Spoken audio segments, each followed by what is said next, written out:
మారుతున్న కాలానుగుణంగా మనిషి తన వేగాన్ని పెంచుతూ ఎప్పటికప్పుడు తనని తాను అప్డేట్ చేసుకుంటూ బిజీగా జీవనం సాగిస్తున్నాడు. ఇది విజయవాడ నగరం. ఇక్కడ ఎవరి బతుకు పోరాటం వారిది, ఎవరి పరుగులు వారివి.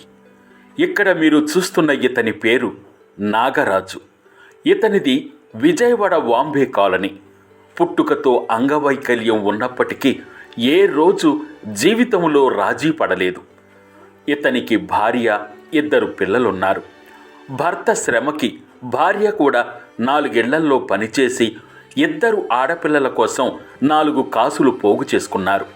తమ పిల్లలకి మంచి చదువునిచ్చి ఏ లోటు లేకుండా చూసుకోవాలని భావించారు.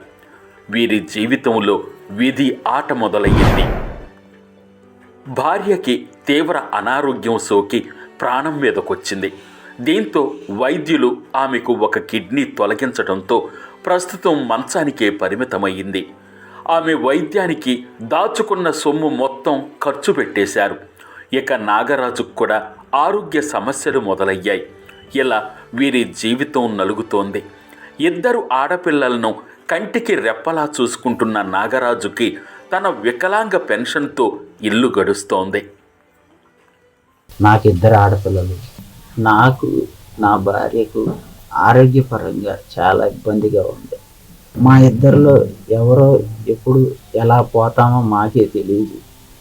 అలాంటి పరిస్థితుల్లో మా పిల్లలకి భవిష్యత్తు అనేది మీ ద్వారా కల్పించవలసిందిగా కోరుతూ రోజా మేడం గారికి తెలియపరిచి మాకు సాయం అందించవలసిందిగా కోరుతున్నాను. తమ సమస్య ఇది, తాము పలానా కష్టంలో ఉన్నాం అని తెలిస్తే తన వంతు సాయం అందించే మంత్రి రోజా గురించి వార్తల్లో చూస్తుంటాం. తనని సాయం కోరి వచ్చిన వారికి అండగా నిలిచిన కథనాలు ఎన్నో. అలా తనని కూడా ఆదుకోవాలని, తన గురించి రోజా గారికి తెలిస్తే తప్పక ఆదుకుంటారని నాగరాజు నమ్మకం. నాగరాజు కథ మంత్రి రోజా గారికి చేరుతుందా? చేరితే తాను ఎప్పటిలా స్పందిస్తారా? ఇదే ఇప్పుడు ఆసక్తిగా మారిన అంశం.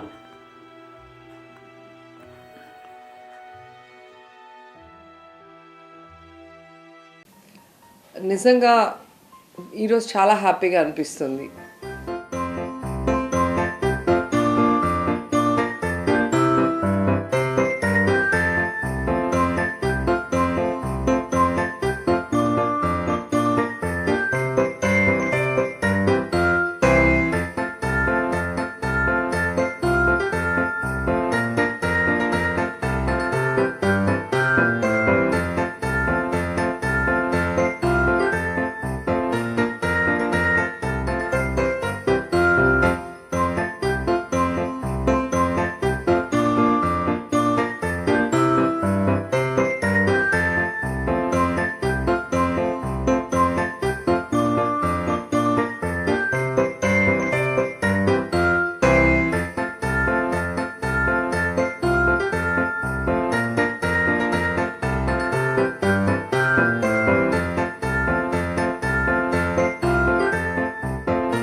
ఎందుకంటే ఒక నిజమైన నీడీకి హెల్ప్ చేయటం అనేది ఎప్పుడూ కూడా మనసుకు తృప్తినిస్తుంది.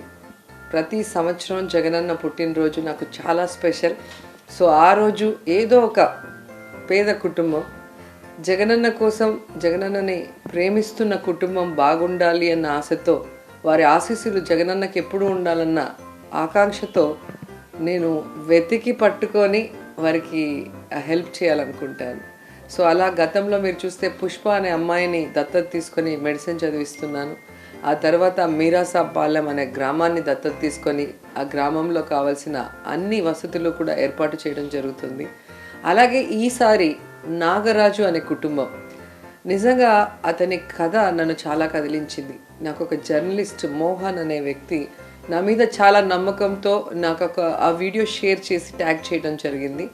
సో అది చూడగానే నాకు చాలా ఏడుపు వచ్చేసింది. అండ్ నాకు బాగా కనెక్ట్ అయిన విషయం నాగరాజు. నా ఫాదర్ పేరు నాగరాజు రెడ్డి. నాకు మా నాన్న అంటే చాలా చాలా చాలా ఇష్టం. సో మా నాన్న కోసమే నేను సినిమాల్లోకి రావడం జరిగింది, నాకు ఇష్టం ఉన్నా లేకపోయినా. సో అలాంటి నా నాన్న పేరు పెట్టుకున్న ఒక వ్యక్తి నా సహాయం కోసం ఎదురు చూస్తున్నాడు అన్నప్పుడు ఖచ్చితంగా వాళ్ళకి సహాయం అందించాలి అనుకున్నా.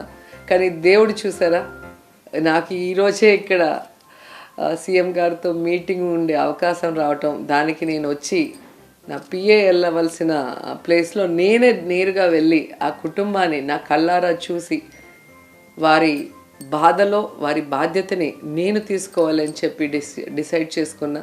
సో నాగరాజుకి చెప్పాను, ఇక నుంచి నీకు ఎవ్వరు లేరు అనుకోవద్దు, నేనున్నా, ఒక అక్కగా నేను ఎప్పుడు మీతో ఉంటా. సో ఈరోజు నాగరాజు కోరుకున్న విధంగా అతను ఒక షాప్ పెట్టుకోవడానికి నేను ఫైనాన్షియల్ సపోర్ట్ ఇవ్వటం జరిగింది. అలాగే పిల్లలు నిజంగా ఆణిముత్యాలు పుట్టారు భగవంతుడి ఆశీస్సులతో. సో ఆ పిల్లలు చక్కగా చదువుకునే విధంగా నేను ఎప్పుడు సపోర్టివ్గా ఉంటాను. అలాగే ఆయన భార్య, అమితంగా ప్రేమించే ఆ భార్యకి ఒక కిడ్నీ రిమూవ్ చేయడం వల్ల ఈరోజు బెడ్ రిడన్గా ఉండటం అనేది అతన్ని కలిచివేస్తుంది. సో ఖచ్చితంగా ఏమాత్రం అవకాశం ఉన్నా తన ఆరోగ్యం మెరుగుపరిచి మళ్ళీ ఆ కుటుంబం మొత్తం హ్యాపీగా ఉండేలాగా నేను కృషి చేస్తాను.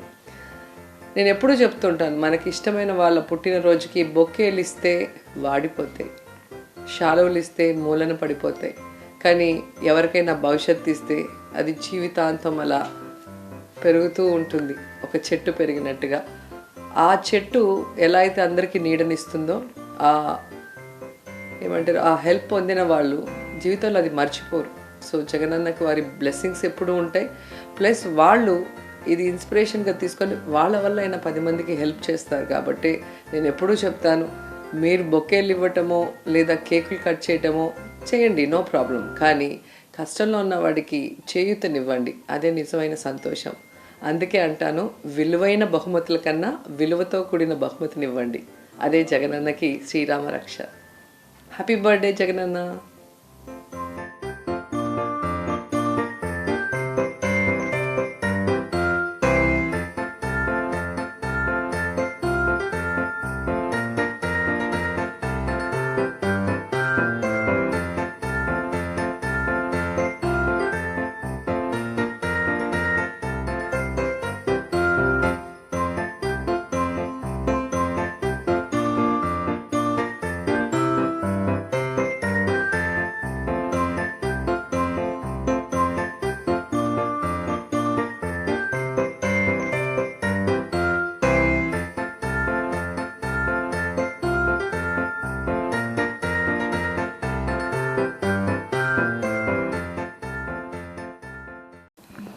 యాక్చువల్గా నాకు జనరల్గా good morning, good evening, good night videos ఎక్కువగా ఉంటాయి.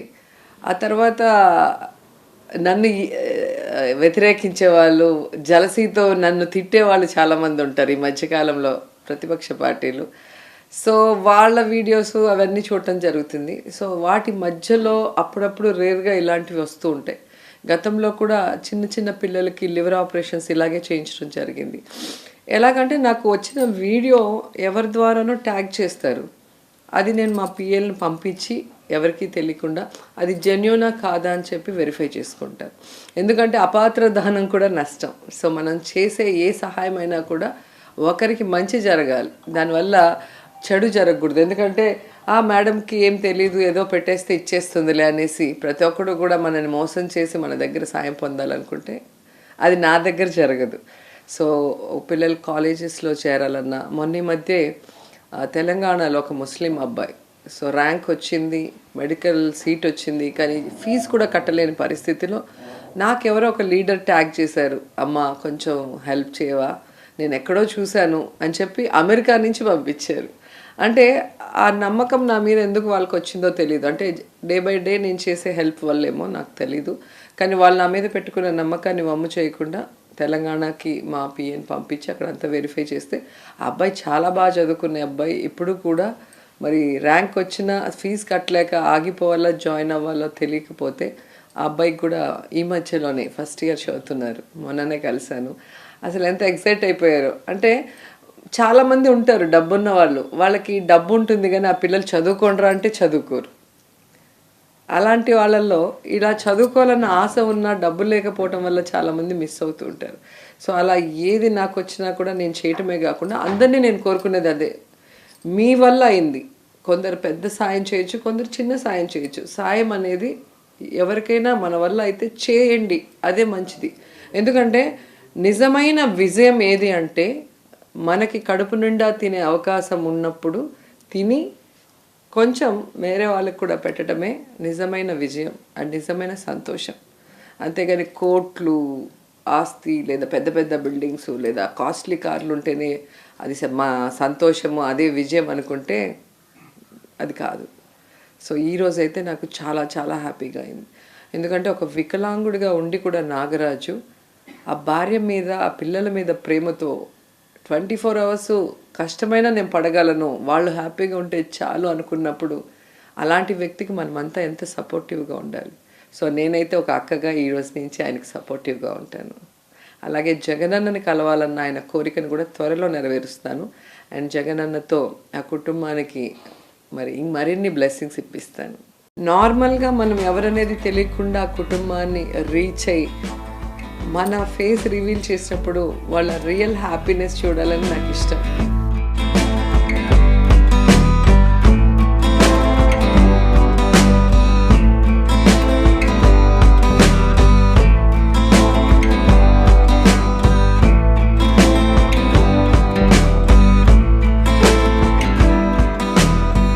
ఎందుకంటే అది ఎన్ని కోట్లు పెట్టి కొనలేము, ఎన్ని కోట్లు పెట్టినా కొనలేము ఆ సంతోషాన్ని. నిజంగా అది నాకు చాలా ఇష్టం, ఆ రియల్ హ్యాపీనెస్ చూడటం అనేది. అందుకే నేను మాస్క్ పెట్టుకొని వెళ్ళా. చుట్టుపక్కల వాళ్ళంతా కూడా ఏంటి క్రిస్మస్ తాత వస్తున్నారా అన్నట్టుగా అందరు చిన్నపిల్లలు కూడా స్కూల్కి వెళ్తూ చూస్తూ ఉన్నారు. నాకు నవ్వొచ్చేసింది. నేను మాస్క్ తీస్తే వీళ్ళ పరిస్థితి ఏంటి, వీళ్ళ రియాక్షన్ ఏంటి అని అనుకుంటూనే సరే ఇప్పుడు వద్దు, వచ్చేటప్పుడు చూద్దామని లోపలికి వెళ్ళిపోయాను. అసలు నాగరాజే నేను మాస్క్ రిమూవ్ చేయగానే పాపం కళ్ళ నిండా నీళ్ళు పెట్టేసుకొని హ్యాపీనెస్తో నా కళ నెరవేరింది, మిమ్మల్ని కలవాలనుకున్నాను, దేవుడు ఇలా పంపించాడు అన్నప్పుడు నిజంగా మాటల్లో ఏం చెప్పాలో అర్థం కావట్లేదు నాకు. అలాగే రివర్స్లో వచ్చేటప్పుడు నేను అక్కడ ఇడ్లీలు వేసే పెద్ద ఆవిడ లేచి అయ్యో మీరమ్మ నాకు తెలీదు అని చెప్పి ఆవిడ చాలా గౌరవంగా నమస్కారం పెట్టడము. తర్వాత ఒక ఆవిడైతే పెద్ద ఆవిడ ఫుల్ పడి నవ్వుతుంది, మీరేనా నేను ఎవరో అనుకున్నాను. అంటే వాళ్ళు ఎప్పుడు టీవీలో పేపర్లో చూసేవాళ్ళు స్ట్రైట్గా వాళ్ళకి కనిపించినప్పుడు వాళ్ళు అభిమానించే వ్యక్తిని దగ్గరగా చూడటం అనేది ప్రజలు చాలా హ్యాపీగా ఫీల్ అవుతారు. సో ఆ హ్యాపీనెస్ కూడా ఈరోజు నేను ఫీల్ చేశాను. మార్నింగ్ ఈరోజు నాకు చాలా పాజిటివ్గా స్టార్ట్ అయింది. సో ఈ బర్త్డే జగనన్న కోసం ఈ చిన్న బహుమతి. Happy birthday Jagananna.